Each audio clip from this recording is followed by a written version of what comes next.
할렐루야. 네, 마스크 쓰고 계셔서 이렇게 또 표현하는 게 좀 이렇게 자유롭진 않으시죠? 그래도 귀한 부활절입니다. 약간 마스크 때문에 축축하시더라도 우리 한번 힘차게 한번 아멘 해봅시다. 할렐루야. 아멘. 우리 주님 부활하셨습니다. 할렐루야. 아멘. 믿으십니까? 아멘. 우리 부활하신 예수님께 영광의 박수 올려드리겠습니다. 할렐루야.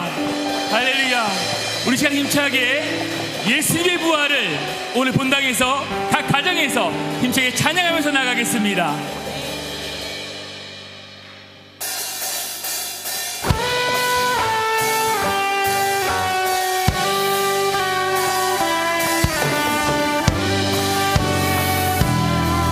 우리 이제 박수하면서 우리 부활하신 예수님 찬양합시다.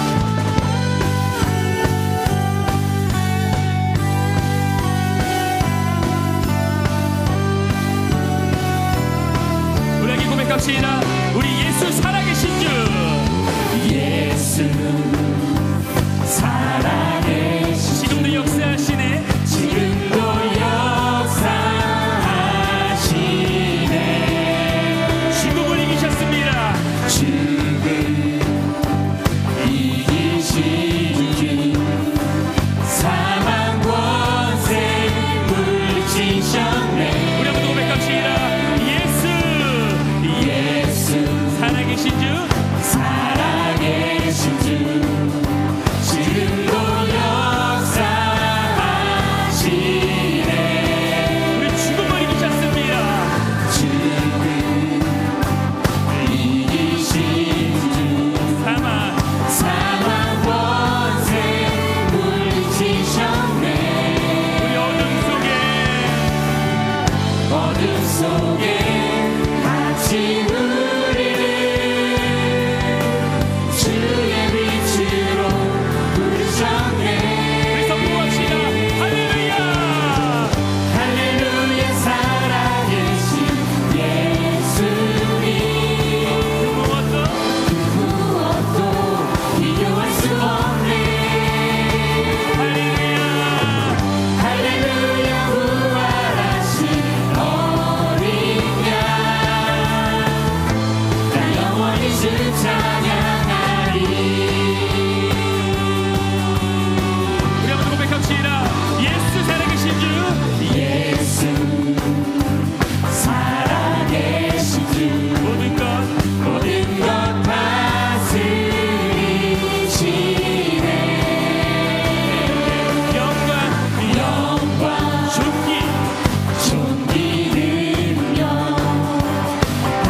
찬양하리. 우리 할렐루야를 찬양합시다. 할렐루야 할렐루야 할렐루야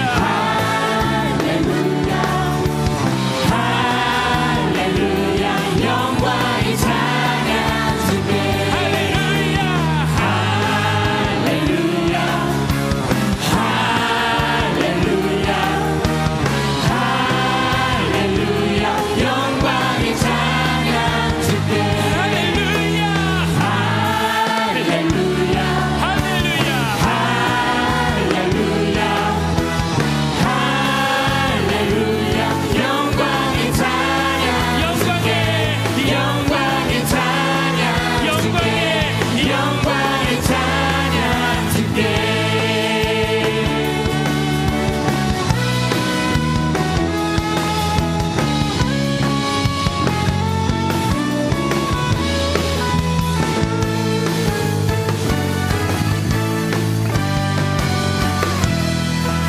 할렐루야 할렐루야 우리 부활하신 그 어린 양 예수님께 영광의 박수 올려드리겠습니다. 할렐루야 그는 살아계십니다. 믿으십니까? 믿으십니까? 우리 그 살아계신 하나님을 찬양합시다. 살아계신 주 우리 나의 참된 소망 걱정 근심 우리 전혀 없네 전혀 없네 사랑의 주의 발길 인도하니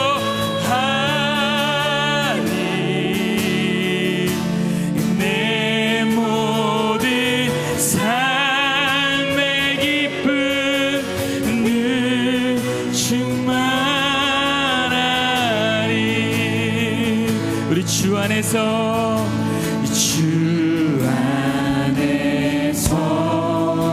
우리 거듭남 생명 거듭난 생명 도우시는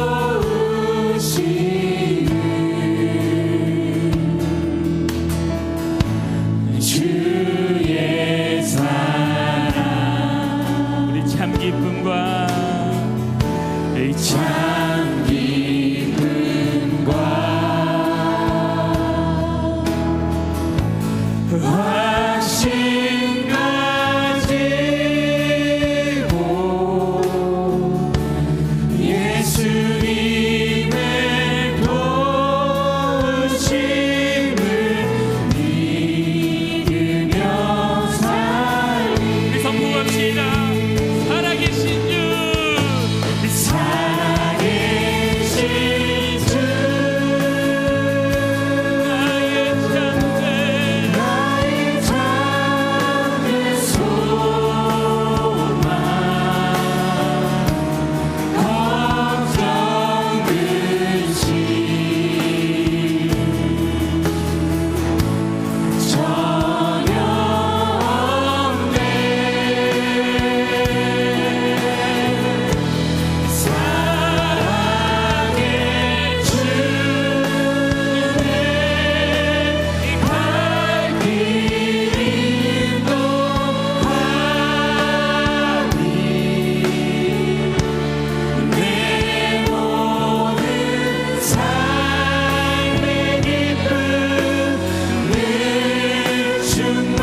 살아계신 주, 살아계신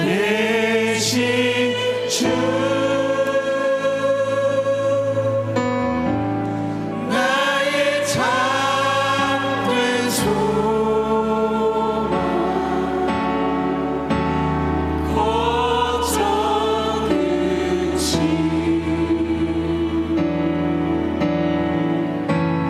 전혀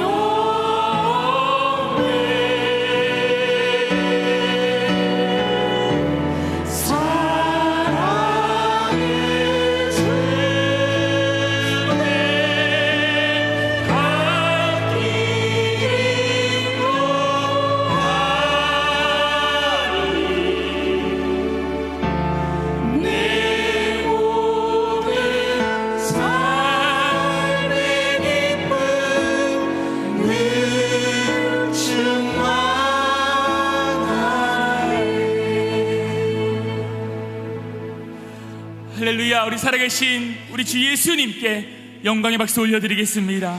주님,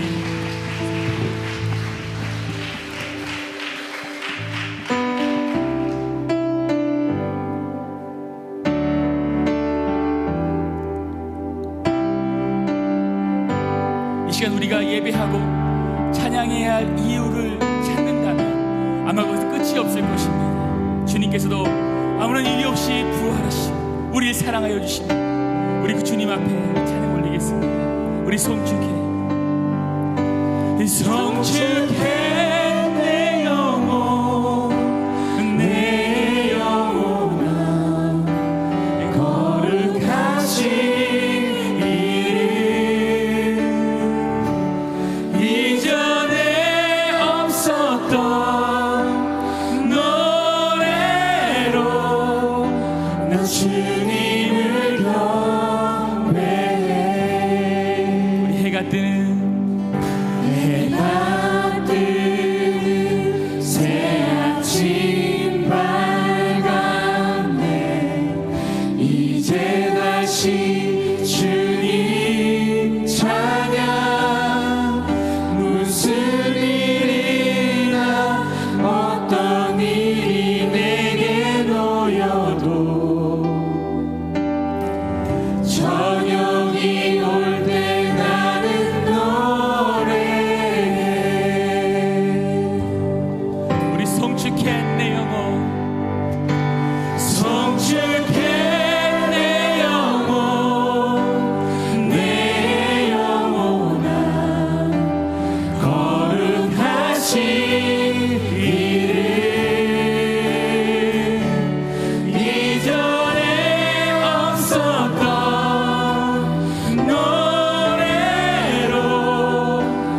주님을 경배해.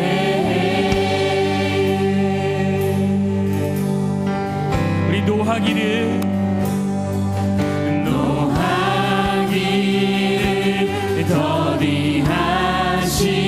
더디하시는 주 그의 크신 사랑 넘치네. 주의 선하신 내가 노래하리. 수많은 이유로 나도 우리 한 번 더 고백하겠습니다. 우리 노하기를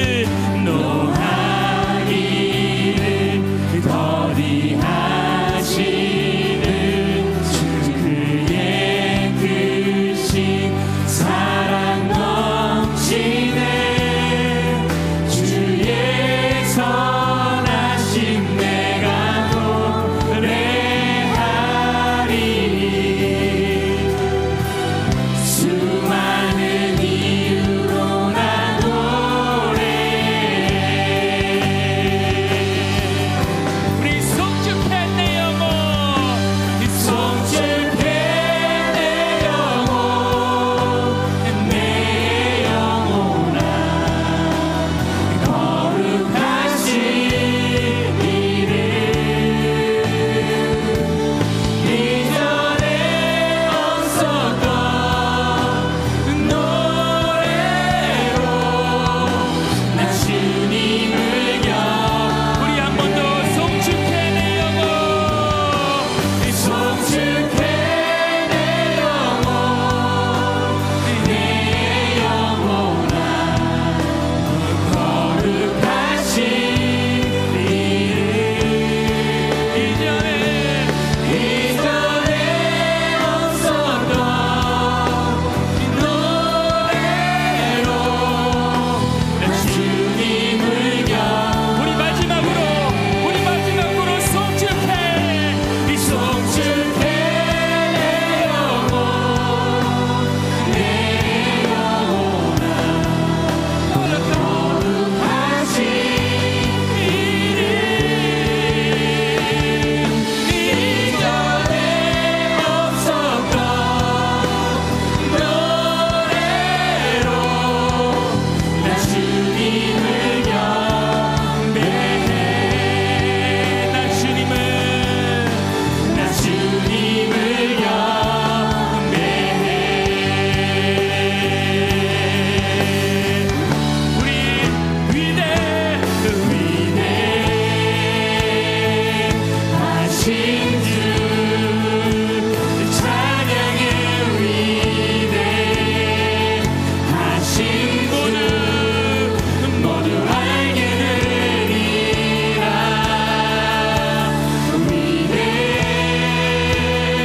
위대하신 주 우리 한 번 더 선포합시다. 위대하신 주 위대하신 주 찬양해.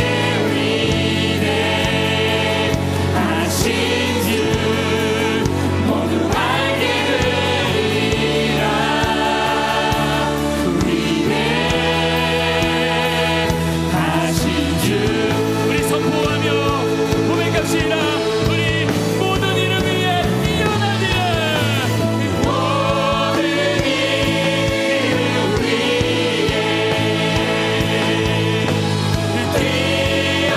뛰어나신 이름 다 찬양해. 위대하신 우리 한 번 더 선포합시다. 모든 이름 위에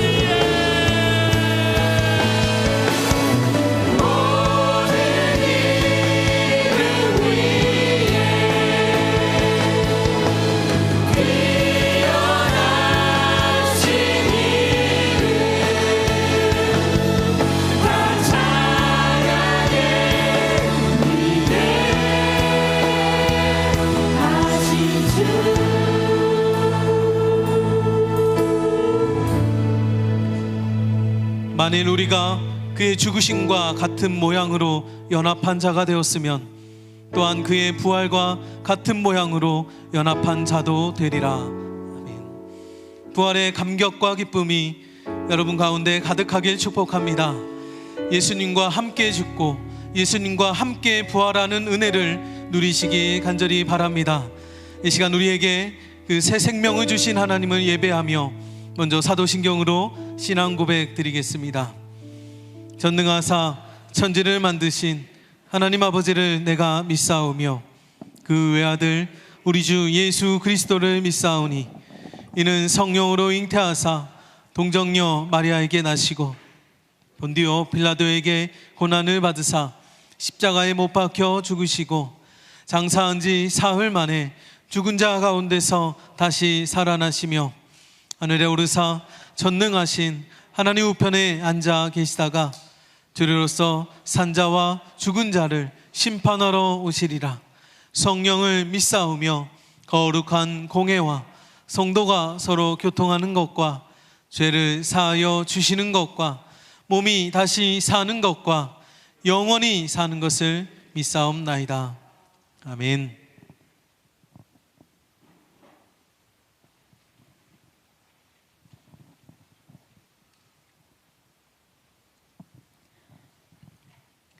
사랑하는 하나님 아버지, 오늘 또 숨 쉴 수 있어서 감사합니다. 비록 영상 예배로 드리지만 부활주일 예배를 드리며 십자가 능력, 부활의 권능을 힘입고 하늘 소망을 바라보게 하심도 감사드립니다. 힘들고 어려운 때일수록 온 마음을 다해 하나님을 찬양하며 합력하여 선을 이루시는 하나님의 사랑을 믿고 감사드립니다. 무슨 일을 하기 전에 먼저 기도하기보다는 우리 마음대로 헤매고 살다가 실패와 좌절을 맛봤습니다. 저희들의 무지와 불신앙, 교만을 용서해 주시옵소서. 이제는 무엇을 하든지 먼저 기도로 무릎 꿇어 철저하게 하나님의 인도하심을 받게 하시고 주님께서 말씀하시는 대로 기쁘게 순종하며 살게 하소서.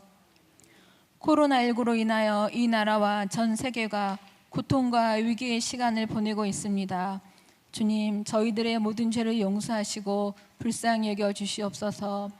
고통과 두려움, 슬픔 가운데 있는 모든 이들에게 하나님께서 새 힘과 소망을 주시기 원합니다.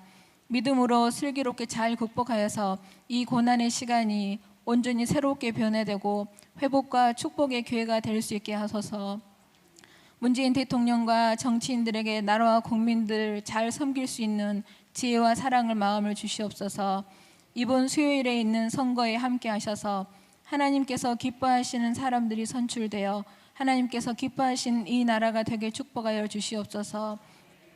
남북이 자유롭게 왕래하며 평화적으로 통일이 되고 북한 땅에 있는 사람들도 마음껏 하나님께 예배할 수 있는 날이 속히 올 수 있게 하여 주시기 원합니다. 담임 목사님께 성령 충만함과 말씀과 기도의 능력으로 늘 함께 하시며 영육간 강건함으로 붙들어 주시옵소서. 사모님과 두 자녀에게도 충만 은혜로 늘 함께 하시기 원합니다.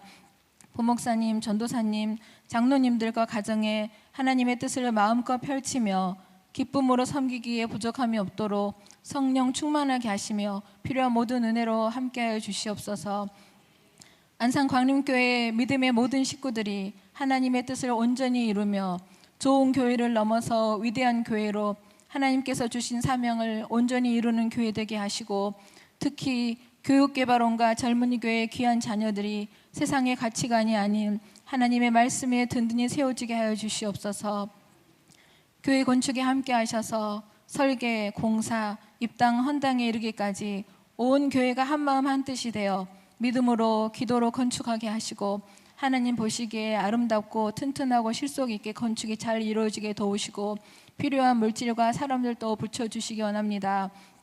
국내의 비전교회나 선교지에 나가 계시는 선교사님들을 축복하여 주시옵소서. 코로나19로 인한 어려움의 시기가 오히려 선교지의 영혼 구원과 사역의 부흥의 계기가 될 수 있도록 인도하여 주시고 선교사님과 가족들의 영육 강건함을 안전을 지켜주시기 원합니다. 영적으로 육신의 질병으로 물질이나 인간관계 어려움 속에 처해 있는 자녀들을 긍휼히 여겨주시고 축복하셔서 그 어려움이나 문제들을 통하여 주님을 더 깊이 만나게 하소서. 우리들의 삶이 이제는 신앙의 철이 들고 인생의 철이 들어서 참으로 복 있는 인생이 되어서 될 수 있도록 마음껏 역사하시고 축복하여 주시기 원합니다. 군대나 타지에 나가 있는 자녀들에게 늘 함께 하셔서 안전과 건강을 지키시고 형통하게 하시고 하나님께서 주시는 참된 복을 마음껏 누리며 나누며 살게 하소서. 오늘 부활주일 예배 목사님을 통하여 우리 각자에게 들려주시는 귀한 말씀을 듣는 귀를 열어주시고 그 말씀 그대로 순종하며 살아서 하나님께서 기뻐하시는 귀한 열매들이 우리 삶 가운데 풍성하게 하소서. 날마다의 삶 속에서 우리의 기쁨이 되시고 또 우리로 하여금 주님이 기쁨이 되는 삶으로 늘 인도하실 주님께 감사드리며 예수님의 이름으로 기도합니다. 아멘. 하늘에 계신 아버지 이름 거룩하사 주님 나라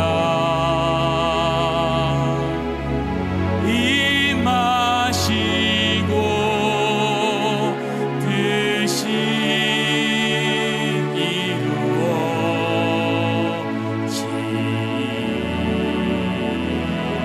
이루어지다. 일용할 양식 주시고 우리들의 큰 죄 다 용서하옵시고 또 시험에 들게 마시고 악에서 구원하소서.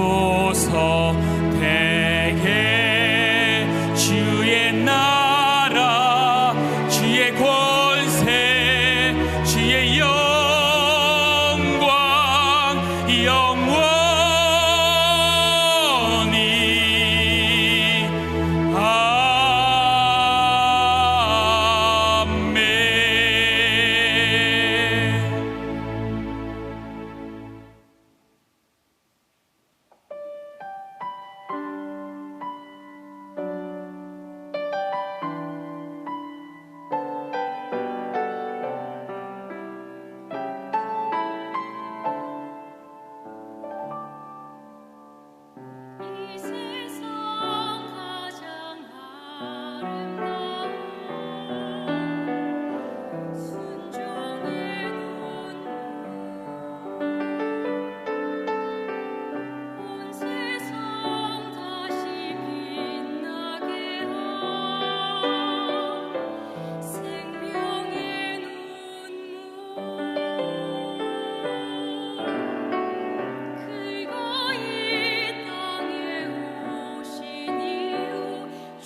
주님의 이름으로 환영하고 축복합니다. 안상관인교회 부활주일 코이노니아입니다. 오늘은 부활주일입니다. 주님의 죽으심과 합하여 우리의 죄가 사하여진 것 같이 주님의 부활하심으로 우리가 부활을 누리게 됩니다. 부활하신 예수 그리스도의 생명을 누리는 부활주일이 되시기 바랍니다. 지난 한 주간 각 가정별로 부활란을 꾸미고 이웃집 문고리에 걸어두는 전도를 진행하며 부활란 컨테스트를 하였습니다. 많은 교우들이 사진을 보내주셨습니다. 잠시 감상하도록 하겠습니다. 예수님이 부활하셨어요.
부활절 컨테스트 시상은 믿음상, 소망상, 사랑상과 성령의 열매상으로 수여합니다.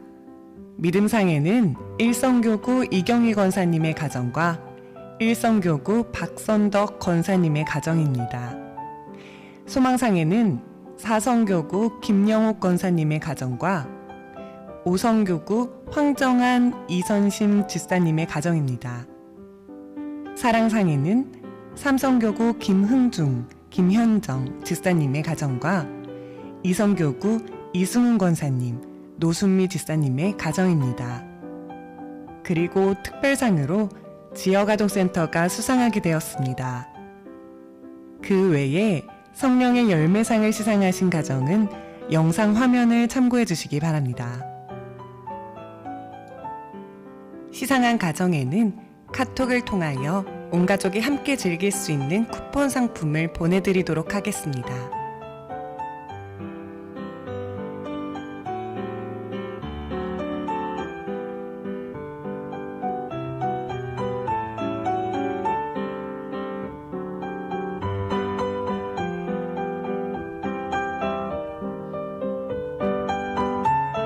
특별히 오늘 오후 교회 주차장에서는 여러분의 차량을 방역해드립니다.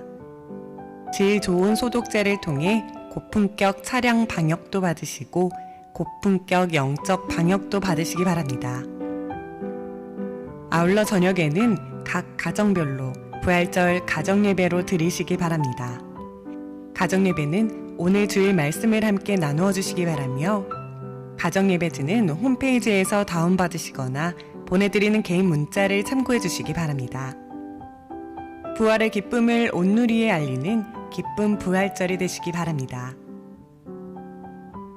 이번 주에도 코로나로 인하여 수요 예배와 금요 철야 기도회 그리고 맥체인 새벽 기도회는 각 가정에서 실시간 영상으로 함께해 주시기 바랍니다. 또한 신천지 및 코로나19 감염 예방을 위해 이번 주에도 주중 교회 문을 개방하지 않습니다. 양해해 주시기 바라며 교회 본당에서 기도하기 원하시는 경우 사무실 쪽 앞문으로 이용해 주시기 바랍니다. 더욱 원활한 재정 관리와 안전한 개수를 위하여 헌금을 온라인으로 봉헌하여 주시기 바랍니다. 계좌번호는 농협 1755-17-000070이며 온라인으로 봉헌을 할 때에는 이름과 헌금명을 적어주시면 됩니다. 부활절 헌금을 봉헌하실 때에는 부라고 적어주시고 자녀들의 헌금은 자녀들의 이름 앞에 부서를 표시하여 주시기 바랍니다. 주중에 봉헌하기 원하시는 분들은 사무실에 비치된 봉헌함에 봉헌하여 주시기 바랍니다.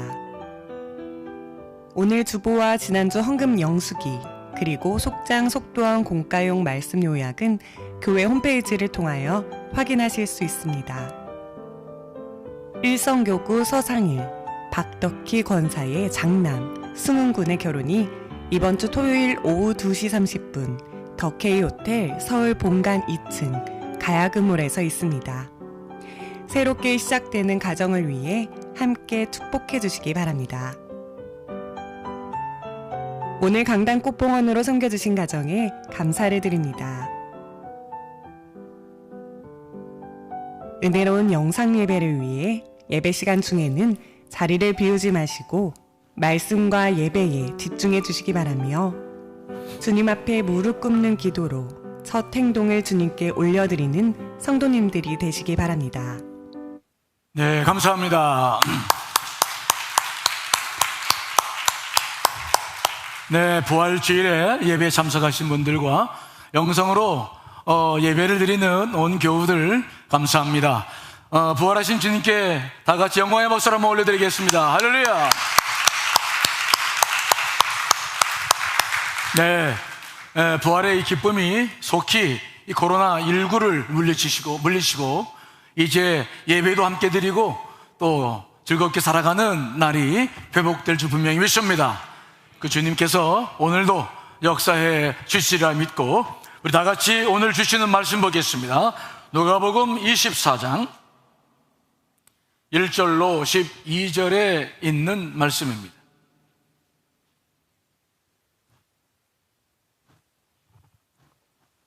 누가복음 24장 1절로 12절 제가 먼저 읽겠습니다.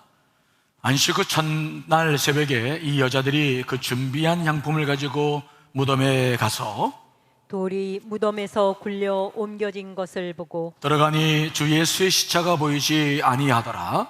이로 인하여 근심할 때에 문득 찬란한 옷을 입은 두 사람이 곁에 섰는지라. 여자들이 두려워 얼굴을 땅에 대니 두 사람이 이르되 어찌하여 살아있는 자를 죽은 자 가운데서 찾느냐? 여기 계시지 않고 살아나셨느니라.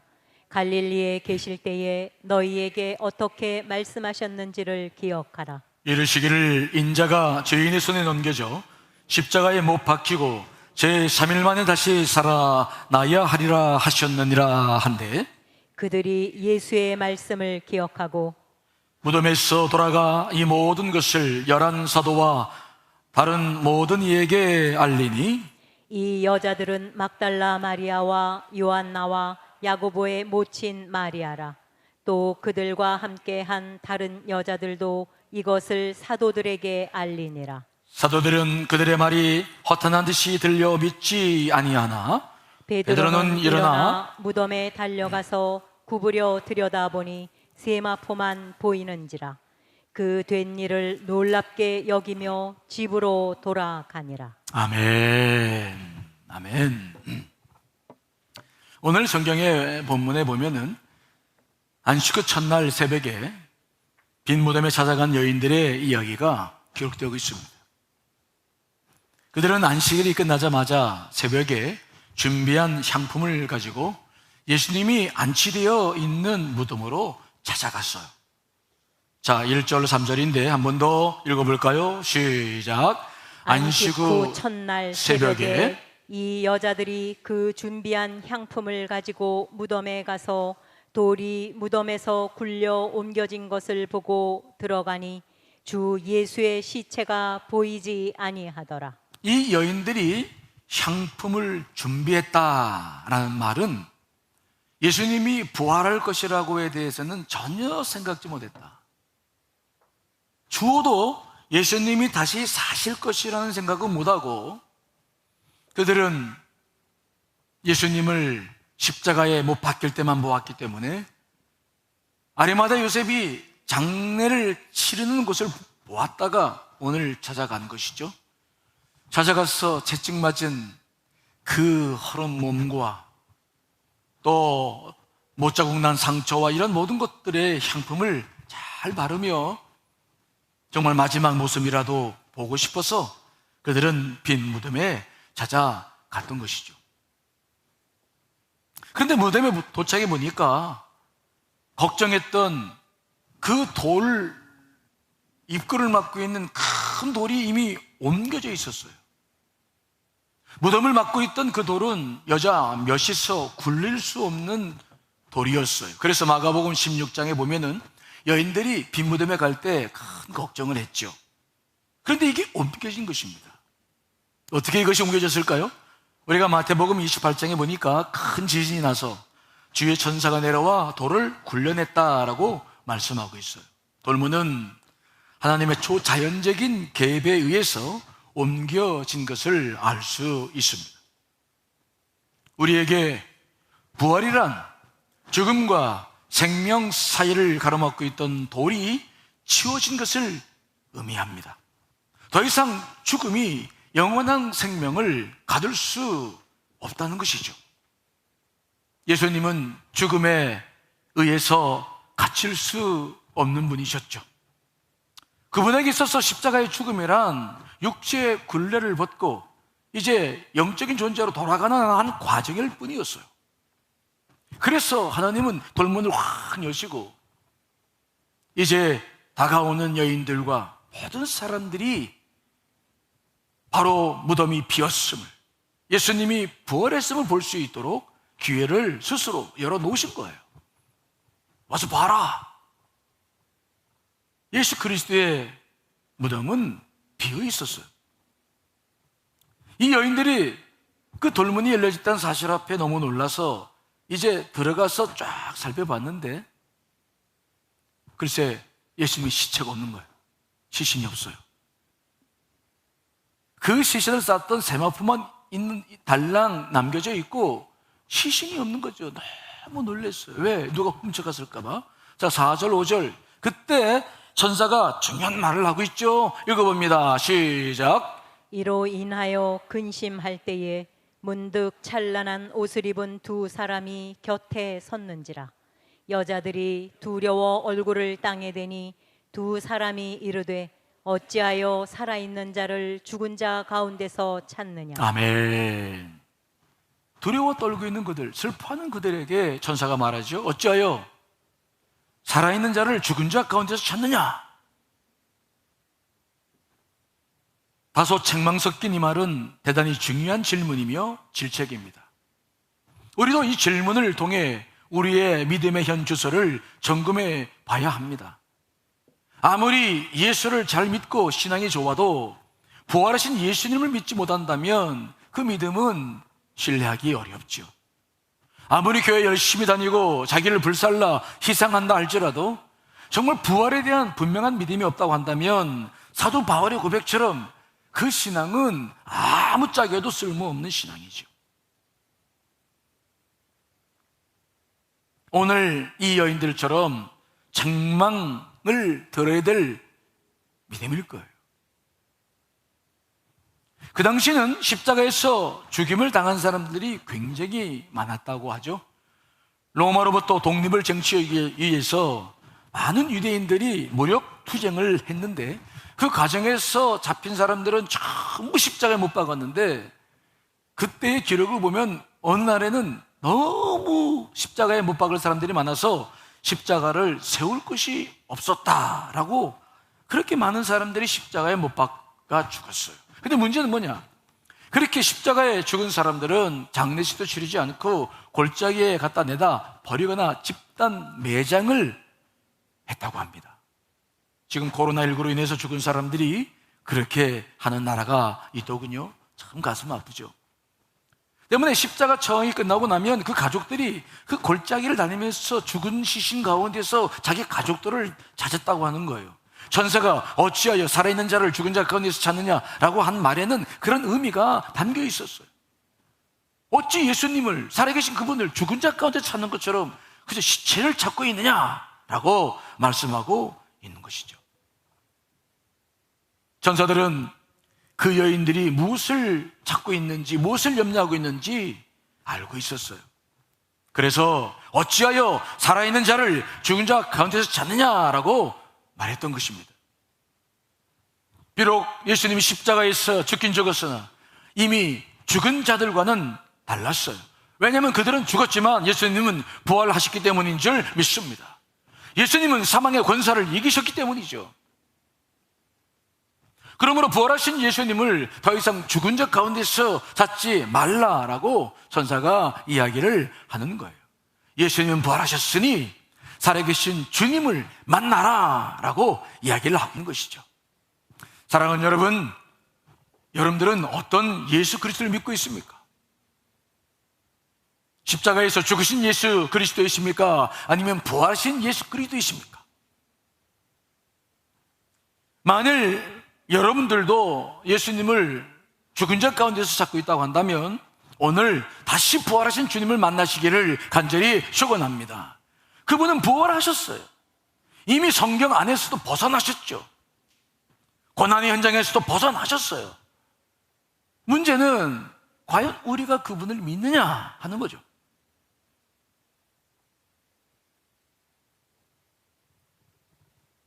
어찌하여 살아있는 자를 죽은 자 가운데서 찾느냐라고 말을 한 천사들이 슬픔에 빠져있는 그 여인들에게 이제 부활의 소식을 알립니다. 자, 6절로 7절 읽어보겠습니다. 시작. 여기 계시지 않고 살아나셨느니라. 갈릴리에 계실 때에 너희에게 어떻게 말씀하셨는지를 기억하라.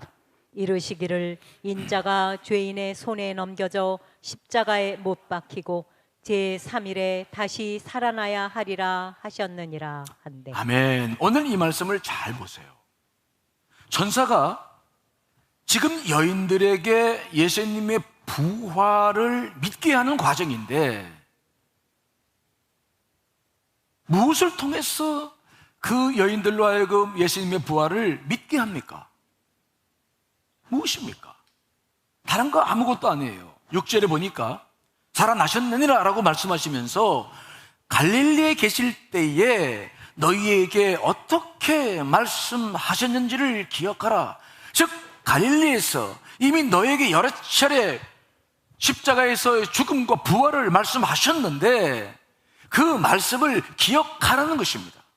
단순히 그 말씀을 기억하는 것이 그 여인들로 하여금 예수님의 부활을 믿게 하는 동기였어요. 이유였어요. 부활하신 예수님이 나타나셔서 나 예수다. 내 손에 못 박힌 이 자국을 봐라. 내 옆구리에 찔린 창을 봐라. 부활하신 주님이 나타난 것이 아니라 그들이 갈릴리에서 주님을 따라다녔을 때에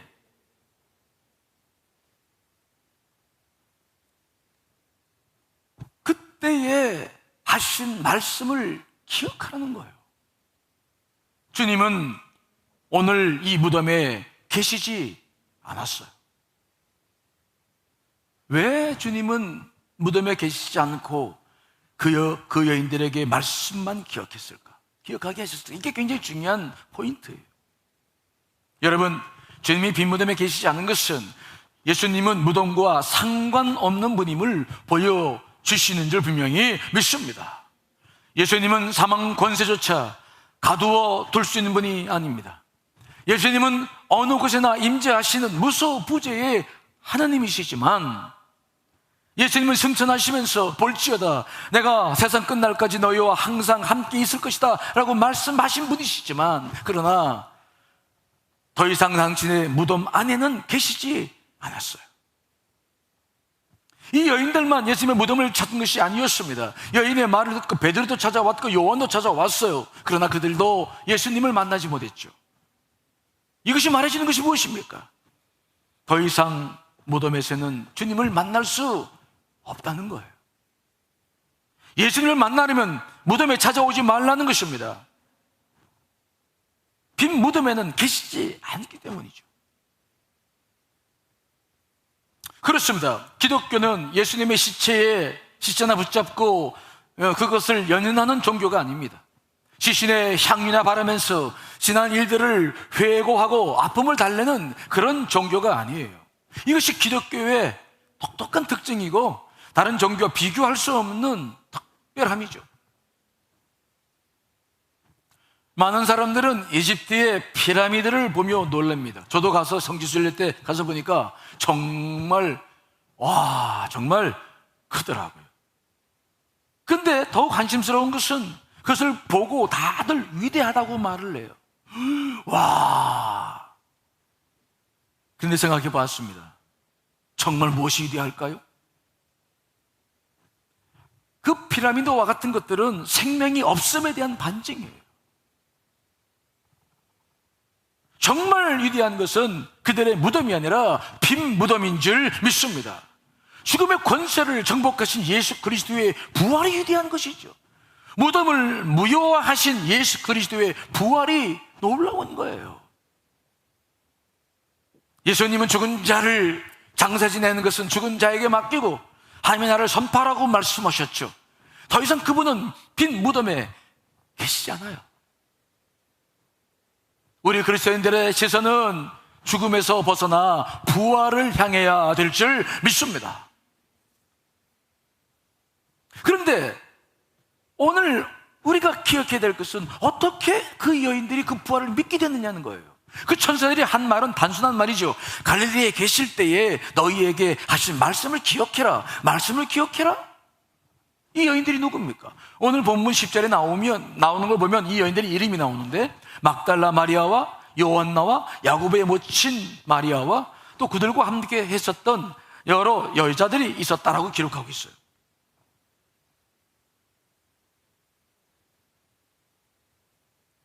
그런데 이들은 본래부터 갈릴리부터 예수님을 따라서 십자가까지 이제 본 여인들인데 이 여인들이 갈릴리에 있을 때 예수님께서 제자들과 그녀들에게 무엇을 말씀하셨다는 겁니까?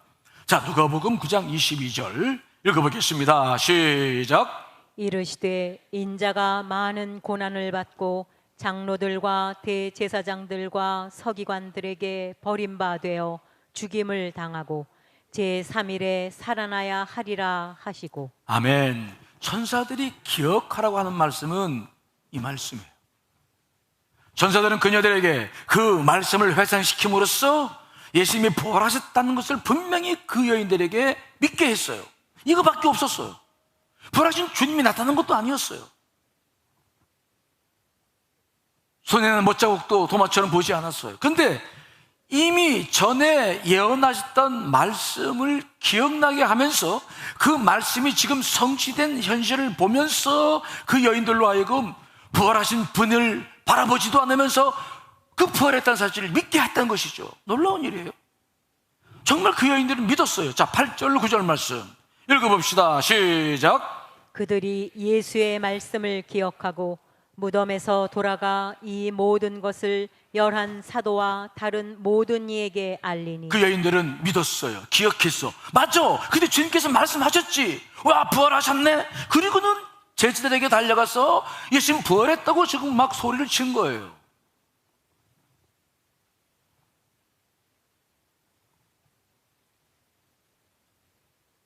그들은 예수님께서 갈릴리에서 하셨던 말씀이 기억나자마자 예수님이 부활했다고 하는 이 빈 무덤의 현장을 그대로 진실로 받아들여지고 주님께서 부활했다고 믿은 것입니다. 죽어도 의심이 없었어요. 그 여인들은 천사들에게 더 질문을 하거나 도마처럼 다른 걸 요구하지도 않았어요. 확신을 하고 그녀는 기쁨으로 달려나가서 이 부활을 외치는 것입니다. 한번 생각해 봅시다. 그렇다면 이게 도대체 어떻게 된 일인가? 아니, 어떻게 예수님께서 전에 하셨던 말씀을 기억하자마자 그 부활이 믿어졌을까? 어떻게 그 엄청난 일이 미뤄지는 것일까? 어떻게 이런 일이 가능할까? 어떻게 그게 가능할까요? 어떻게 우리가 이 말씀이 기억나는데 부활이 믿어지느냐 하는 것입니다. 그것은 예수님이 하신 말씀에 대한 절대적 신뢰가 있었기 때문입니다. 자신들이 눈으로 보고 확인하지 않아도 될 만큼 그 여인들에게는 예수님의 말씀에 대한 강력한 신뢰가 있었어요. 그 여인들이 지난 3년간 예수님과 함께 있으면서 경험했던 것은 무엇이었습니까? 그들은 예수님이 어떤 말씀을 하셨고 그 말씀이 어떤 결과를 가져왔는지 눈으로 늘 봤던 사람들이었어요. 그들이 경험했던 예수님은 말씀 그 자체였습니다. 말씀이 육신이 되어 오신 예수님은 단 한 번도 말에 실수가 없었어요. 예수님의 말씀으로 수많은 병자들을 고쳐주셨어요. 말씀으로 거센 바람과 풍랑을 잠잠케 하셨어요. 심지어는 말씀으로 오병이의 기적을 일으키셔서 그 10,000명이 넘는 사람들을 먹이셨어요. 또한 주옥 같은 말씀으로 무지한 백성들에게 하늘나라의 신비를 가르쳐 주셨어요. 그 여인들은 이미 예수님께서 하신 말씀이 그대로 이루어진 것을 보면서 그 말씀과 그 여인들과 인격적 신뢰관계가 분명히 맺어져 있는 것입니다.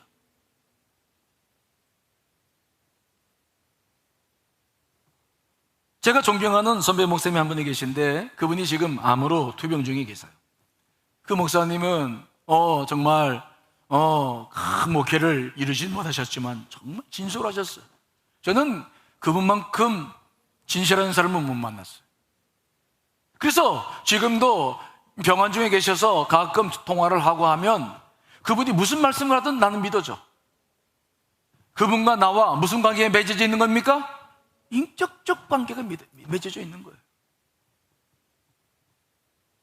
무슨 말을 해도 믿어지는 거예요. 그분이 말씀하신 것이 진실인가 아닌가 과학적으로 따져보는 것은 이거 하지 않아도 그분을 믿으니까 이게 믿어지는 거예요. 사무엘상 3장에 나가보면 사무엘이 자라매 여호와께서 그와 함께 계셔서 그의 말이 하나도 땅에 떨어지지 않게 되어져서 단에서부터 부엘세바까지, 즉 이스라엘 끝에서부터 끝까지 모든 사람들이 사무엘이 하나님의 선지자로 세우심을 받았다는 사실을 알게 되었다라고 기록하고 있어요.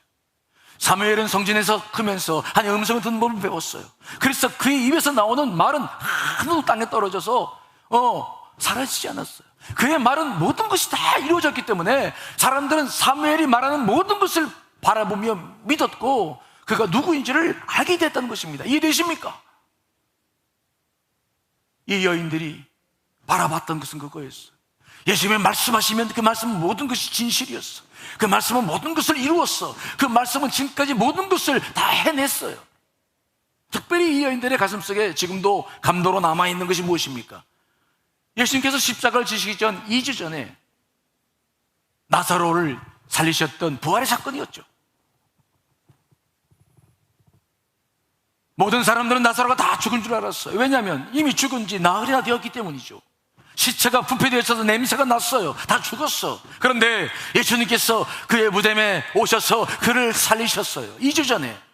자, 요한복음 11장 39절로 45절 읽어보겠습니다. 시작. 예수께서 이르시되 돌을 옮겨 놓으라 하시니 그 죽은 자의 누이 마르다가 이르되 주여 죽은 지가 나흘이 되었음에 벌써 냄새가 나나이다. 예수께서 이르시되 내 말이 내가 믿으면 하나님의 영광을 보리라 하지 아니하였느냐 하시니 돌을 옮겨 놓으니 예수께서 눈을 들어 우러러 보시고 이르시되 아버지여 내 말을 들으신 것을 감사하나이다. 항상 내 말을 들으시는 줄을 내가 알았나이다. 그러나 이 말씀 하옵는 것은 둘러선 무리를 위함이니 곧 아버지께서 나를 보내신 것을 그들로 믿게 하려 함이니이다. 이 말씀을 하시고 큰 소리로 나사로야 나오라 부르시니 죽은 자가 수족을 배로 동인 채로 나오는데 그 얼굴은 수건에 쌓였더라. 예수께서 이르시되 풀어놓아 다니게 하라 하시니라. 마리아에게 와서 예수께서 하신 일을 본 많은 유대인이 그를 믿었으나 아멘. 2주 전에 있었던 일이었어요. 다 죽어서 냄새가 나는 줄 알았는데 예수님께서 나사로야 나와라 라고 말씀하시니까 나사로가 수죽을 세마포로 돌돌 마른 채 나오는 것입니다. 풀어놓아 다니게 하라. 그가 살아난 것입니다. 예수 그리스도의 말씀에는 이렇게 놀라운 능력과 은혜가 있었어요. 그 말씀은 그대로 이루어져 왔었어요. 그 말씀은 의심할 수 없는 권세가 있었어요. 그의 말씀 속에 모든 비밀이 들어 있었어요. 눈으로 그래서 확인하지 않아도, 예수 그리스도가 부활하신 것을 보지 않아도, 아 맞아, 예수님께서 전에 말씀하셨잖아. 내가 십자가에 죽고 사흘 만에 부활하신다고 말씀하셨잖아. 맞아, 말씀하셨지. 그러면 부활하신 거지.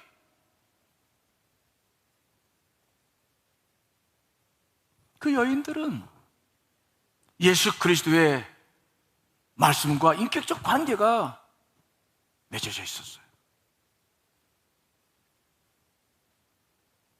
주의 말씀은 모든 것을 이루어져 왔고, 그래서 지금도 이 죽음 앞에서도 빈 무덤을 보면서도 전사의 말을 그대로 수용할 수 있었어요. 우리가 이로써 무엇을 알 수 있습니까? 예수님이 부활하셨다는 사실을 믿으려면 우리에게도 예수님이 하신 말씀에 대한 전격적인 신뢰가 필요하다는 사실을 우리가 알아야 될 줄 믿습니다. 다른 과학적 증거가 필요한 것이 아니라 예수 그리스도와의 인격적 관계만 형성되면, 다른 부활에 대한 의문이나 과학적 질문들이 해결되지 않아도 우리 예수 그리스도를 믿기 때문에, 그분을 믿기 때문에, 그분이 하신 말씀이면 모든 것이 이루어진다는 사실을 알기 때문에 우리는 아직 저 부활을 모릅니다. 저 영원한 세상을 몰라요. 천국을 가보지 않아서 몰라. 하지만 그분이 말씀하셨기 때문에, 그분이 가셨기 때문에, 그분이 가신다고 말씀하셨기 때문에 믿어지는 거예요.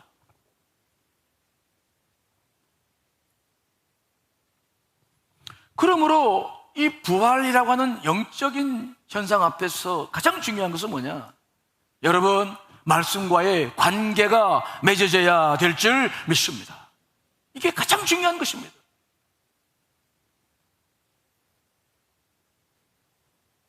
만일 우리가 말씀을 절대적으로 신뢰한다면 우리에게는 어떠한 과학적 증거나 도움 없어도 부활이 믿어져요. 믿어지죠. 주님을 내가 믿는데, 그분이 말씀하신 걸 내가 믿어왔는데, 그분이 지금까지 나와 함께 하신 것을 내가 알고 있는데 왜 부활이 못 믿어집니까? 그러나 만일 우리 안에 말씀과의 관계가 형성되어 있지 않다면 안 믿어져요. 우리는 계속 과학적 증거를 찾을 거예요. 이게 가능해? 뭐 과학적 증거가 있어? 우리는 계속 끊임없이 질문하고 의문을 하고 그 과학적 증거들을 찾아야 될 거예요. 그러나 과학적 증거가 있습니까? 없으면 못 믿는 거죠. 그러므로 지금 여러분들이 부활 신앙, 이 빈무덤은 무엇을 말하는가? 여러분들의 신앙을 점검시키는 상황이죠. 여러분 보십시오. 오늘 이 여인들과 여러분들의 신앙을 비교해 보십시오. 그 여인들은 정말로 기억하라, 그 기억한 것을 가지고도 예수 그리스도를 보지 않아도 믿었는데, 과연 우리에게는 어떠한 믿음이 있는지를 보셔야 돼요.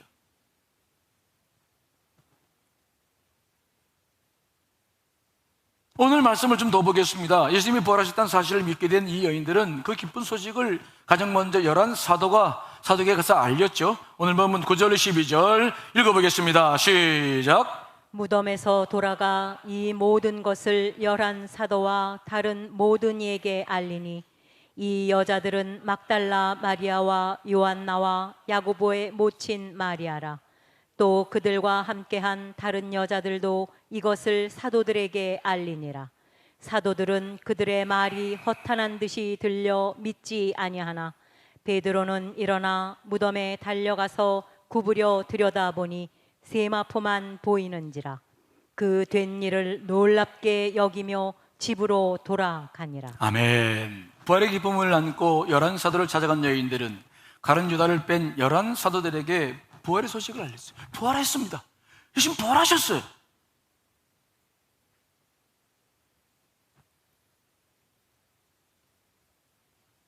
그런데 제자들의 반응은 무엇입니까? 그들은 그 여인들의 말을 허탄한 듯 듣고 믿지 않아요. 허탄하다, 어리석은 말이다, 그런 말, 쓸데없는 말이다. 때론 과대망상증을 나타내는 의학 용어로도 쓰입니다. 이를 볼 때 제자들은 여인의 말을 들을 가치도 없는 말로 치부해 버리는 것이 확실해요. 그들은 그 여인들이 예수님을 너무 사랑했기 때문에 환상을 보았거나 아니면 과대망상증에 사로잡혀서 있지도 않은 것을 있다고, 보지도 않은 것을 보았다고 부풀려 말했을지 몰라요. 특별히 그 11 사도 중에는 도마가 있었습니다.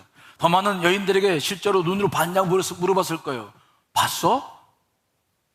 봤냐고? 아니, 보지는 못했지. 근데 어떻게 말을 해? 아, 그래도 부활했다니까? 아니, 예수님의 손에 못 잡고 봤어? 아니, 못 봤지. 못 봤는데 뭐 부활했다고 그래? 아, 그래도 부활했어. 어떻게 부활했냐고? 못 봤으면서. 베드로가 쪼르륵 빈 무덤에 달려갔어요. 너무 이 여인들이 확신에 차 있으니까 호기심에 찾아가 봤는데 정말 빈 무덤에 가보니까 예수님이 계시지 않고 세마포만 덩그리 놓여져 있었어요. 순간 베드로도 이상하다? 아니, 시신을 훔쳐갔다면 그 쌓인 세마포도 같이 가져가야지. 그 세마포는 덩그랑이 남아있고 속 시신만 빼가는 사람이 누가 있어? 이상하네. 잠시 베드로도 이상하다라는 생각을 했지만 베드로에게는 주님과의 말씀에 관계가 없었어요. 그는 집으로 다시 돌아왔다. 숙소로 다시 돌아왔다. 그렇다면 왜 베드로를 포함한 다른 제자들은 이 여인들의 부활에 대한 증언을 듣고도 예수의 부활을 믿지 못했을까요? 그들에게는 그만큼 말씀에 대한 신뢰가 없었어요. 예수님이 하신 모든 말씀과 인격적 관계가 형성되어 있지 않았어요. 그렇게 많은 말씀을 들었고 그렇게 많은 이적을 경험했어도 그들은 말씀을 신뢰하지 않았어요. 여러분, 빌립보 가이사랴 지방에서 베드로가 예수님께 보였던 불신앙적인 태도를 기억하십니까? 베드로는 예수님이 하나님의 아들이시오 그리스도이심을 고백했어요. 너무 기뻐서 바요나 시므나 네가 복이 있구나 그에게 축복하셨죠. 그리고 나서 예수님께서 예루살렘에 올라가 장로들과 대제사장들과 서기관들에게 많은 고난을 받고 죽임을 당하고 제3일에 살아나야 할 것을 말씀을 하시자 베드로가 그때 어떻게 태도를 보입니까? 자, 마태복음 16장 22절 23절 읽어보겠습니다. 시작. 베드로가 예수를 붙들고 항변하여 이르되 주여 그리 마옵소서 이 일이 결코 주께 미치지 아니하리이다. 예수께서 돌이키시며 베드로에게 이르시되 사탄아 내 뒤로 물러가라. 너는 나를 넘어지게 하는 자로다. 네가 하나님의 일을 생각하지 아니하고 도리어 사람의 일을 생각하는도다 하시고. 아멘. 예수님이 베드로를 책망하신 것을 잘 보십시오. 내가 하나님의 일을 생각하지 아니하고 도리어 사람의 일을 생각하는구나 그랬습니다. 그들은 3년 내내 동거동락하며 많은 은혜와 축복을 누렸지만 그들의 관심은 오직 자기 유익이었어요. 하나님의 뜻이 아니라 자기 유익만을 그들은 구해왔어요. 말씀과는 관계를 맺지 못했어요. 심지어 예수님께서 십자가를 지시려고 예루살렘에 올라오실 때까지도 그들은 뒤에서 누가 높은 자리를 차지할 것인가 이 타산을 따지고 그들은 그렇게 주님을 따랐던 사람들이었어요. 순수함이 없었어요. 말씀과의 관계가 없었어요. 그들은 부활을 보고서야 믿었어요. 예수님께서 그래서 그들 앞에 나타나셨죠. 그들에게 도마에게 못 박힌 손을 보여주시고 옆구리에 난 잔짝을 보여주셔야 그들은 믿었어요.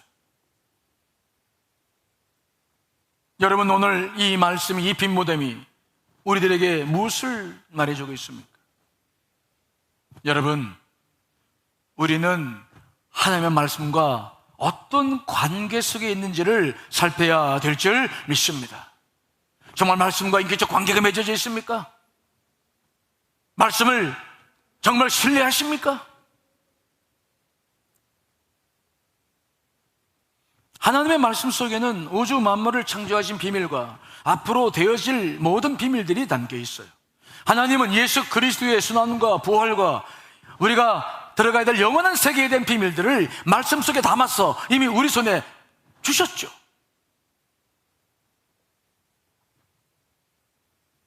또한 이 말씀 속에는 우리가 지금 살면서 분별해야 될 많은 지혜도 담겨 있습니다.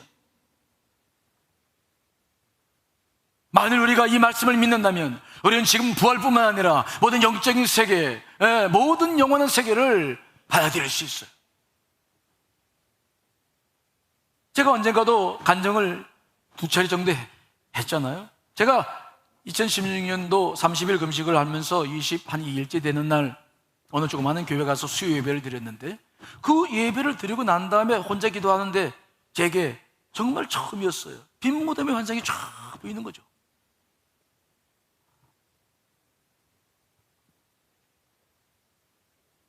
그 모든 성령의 역사와 더불어 주님께서 내게 보여주신 것은 내게 어떠한 질문이나 어떠한 의심을 허락지 않았어요. 그런 게 필요 없어요.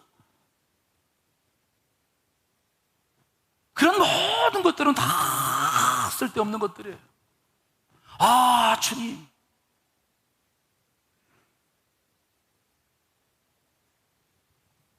여러분, 우리에게 필요한 것은 말씀과의 신실한 관계예요.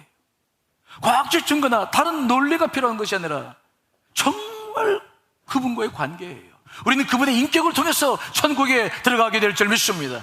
그분의 인격을 통해서 영적인 세계를 보고 만질 수 있게 되는 것이죠. 다른 통로가 없어요. 그래서 그분께서 말씀하시기를 내가 곧 길이요 진리요 생명이라 말씀하신 줄 믿습니다. 다른 교리가 아니에요. 다른 논리가 아니에요. 예수 그리스도 그분과의 관계예요. 그분의 말씀과의 관계예요.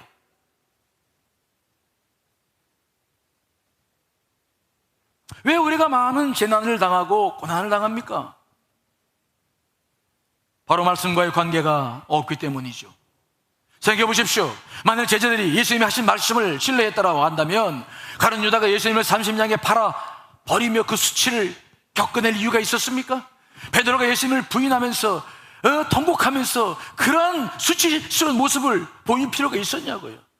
제자들이 다 도망가며 여러분 정말 주님 앞에 창피해서 얼굴을 들 수 없을 만큼 그런 일들이 생길 이유가 있었냐고요. 왜 고난이 생깁니까?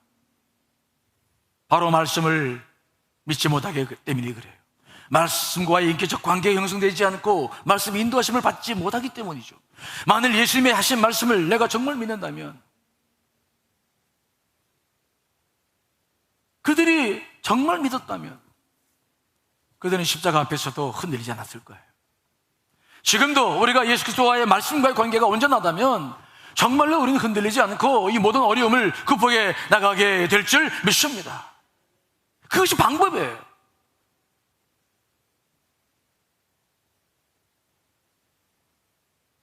그렇다면 어떻게 우리가 이 말씀과의 관계를 맺을까? 우리가 부활주의를 경험하면서 저렇게 이제 우리도 부활했죠?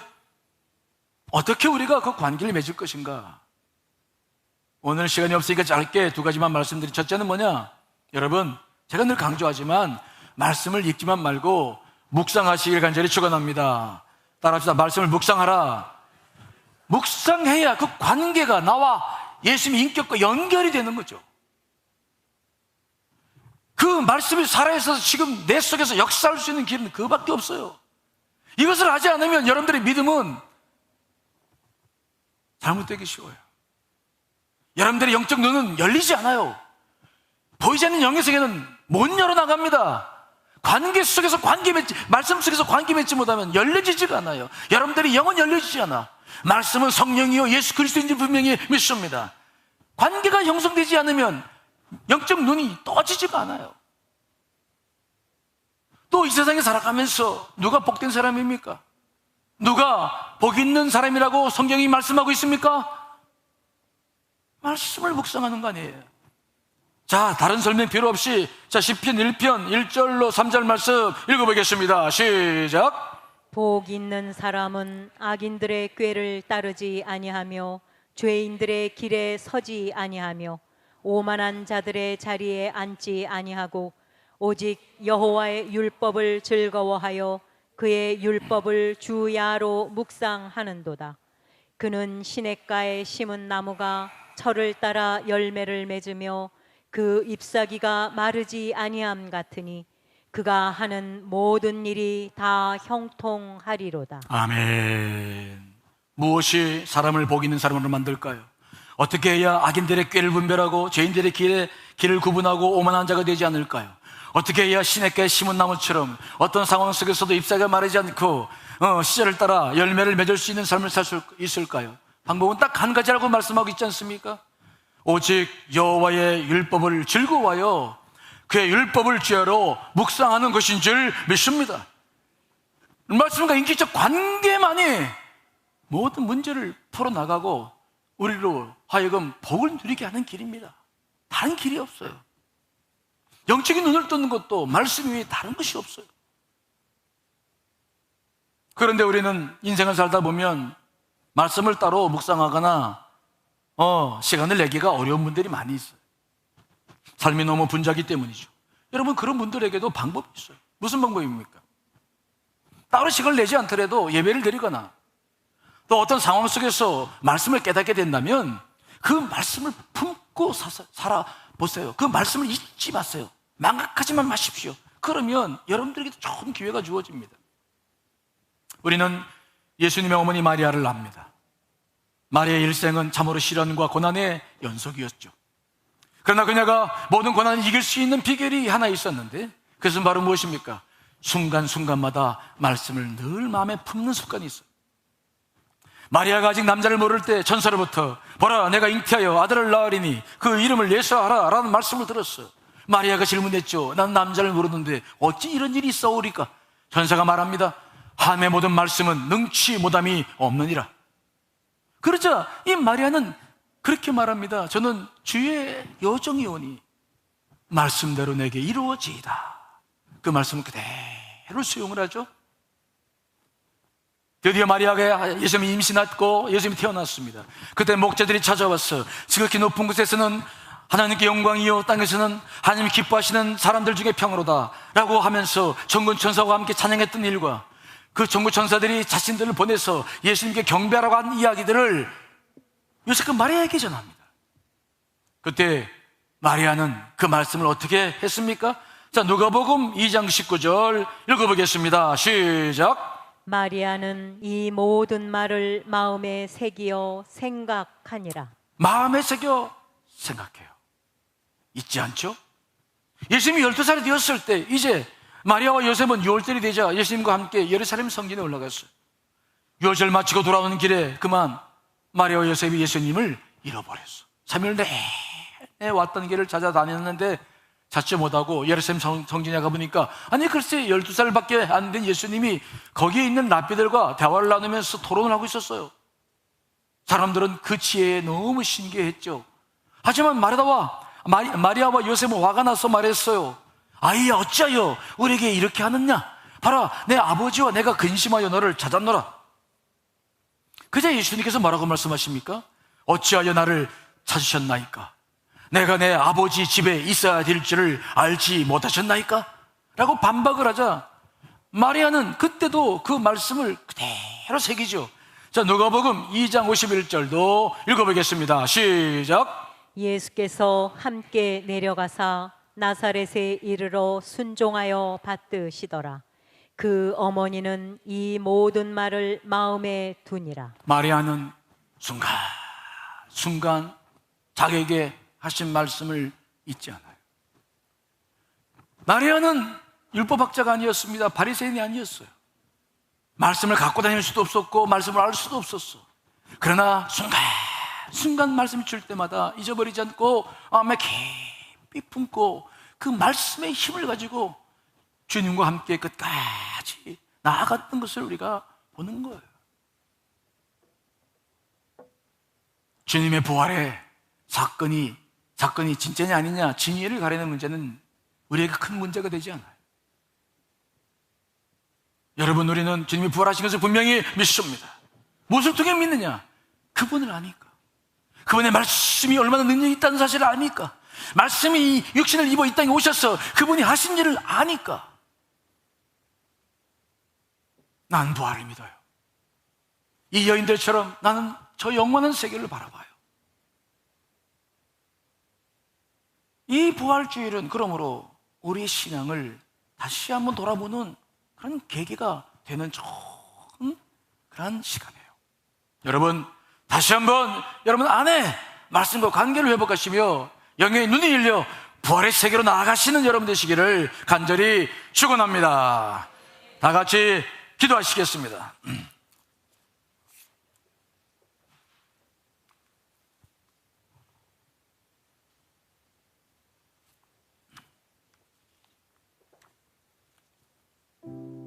여러분,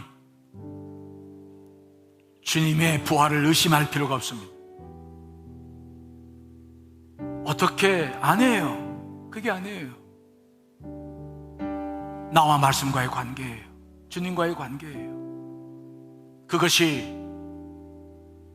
내 무지예요. 그것이 부활을 믿지 못하고 영의 세계를 바라지 못하는 이유예요.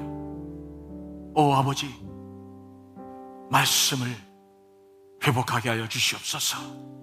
말씀을 묵상하며 인격적 관계를 맺게 해 주시옵소서. 우리 잠시면서 기도하시겠습니다.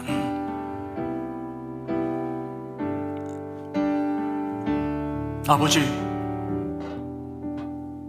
부활의 영광의 모습을 바라보며 기도합니다.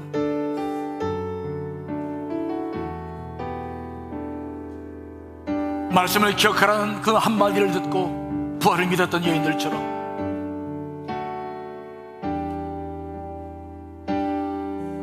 아버지, 우리에게도 영의 눈이 열려 부활을 보게 하시고 믿게 하시고, 오 주님, 이 생명을 함께 할 수 있도록 도와주시옵소서. 말씀과의 관계를 열어주시고 주님과의 그 신뢰의 관계를 형성하게 하시고, 이 부활의 이 아침에 다시 우리의 생명이 깨어날 수 있도록 하는 아버지 역사해 주시옵소서. 오 아버지,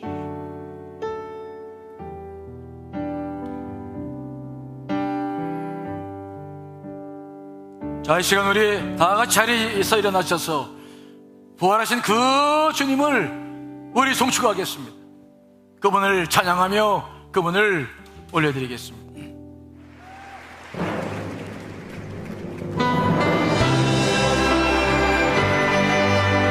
우리 영상을 보면서 같이 조용히 기다려주세요. Bless the Lord.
we've sung a lot of hymns tonight.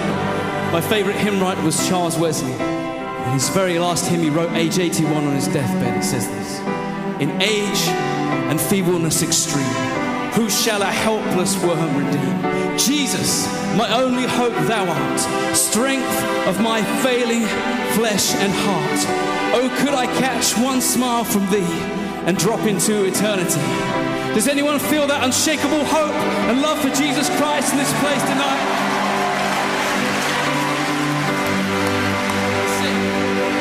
Yes, on that day when my strength is failing, the end draws near and my time has come. Oh Jesus, still my soul sing your praise.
아버지,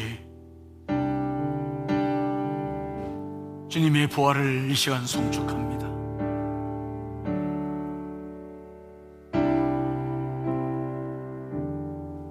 우리에게 주신 새 생명으로 인하여 감사를 올립니다.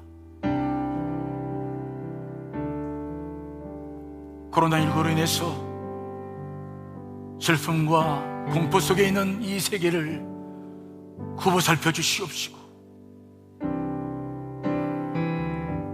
속히 나라마다 민족마다 다시 부활의 주님을 기억할 수 있도록 인도해 주시옵시고, 그 부활의 주님으로부터 소망을 찾게 해 주시옵소서. 이 나라의 민족을 지켜주셔서 감사합니다. 코로나로부터 이기게 해주심을 감사합니다. 더 완전히 코로나19를 퇴치해 주시고 다시 예배당에 모여 예배할 수 있도록 도와주시옵시고, 다시 온 민족이 아버지 서로 기뻐하며 미래를 향해 나아갈 수 있도록 역사하여 주시옵소서. 코로나19로 인해서 많은 이들이 고통 중에 있사오니 저들의 눈에 눈물을 씻겨주시고, 또 경제적인 고통 속에도 많은 이들이 한숨 쉬고 있사오니 저들에게도 소망을 주시사 이 부활의 이 예배가 올려드려져 다시 한번 부활을 꿈꾸며 소망에 잠기는 저희 모두가 되게 하여 주시옵소서. 이 시간 주 앞에 부활의 감사한 마음을 담아 부활절 예물을 올려드리오니 흠행해 주시고,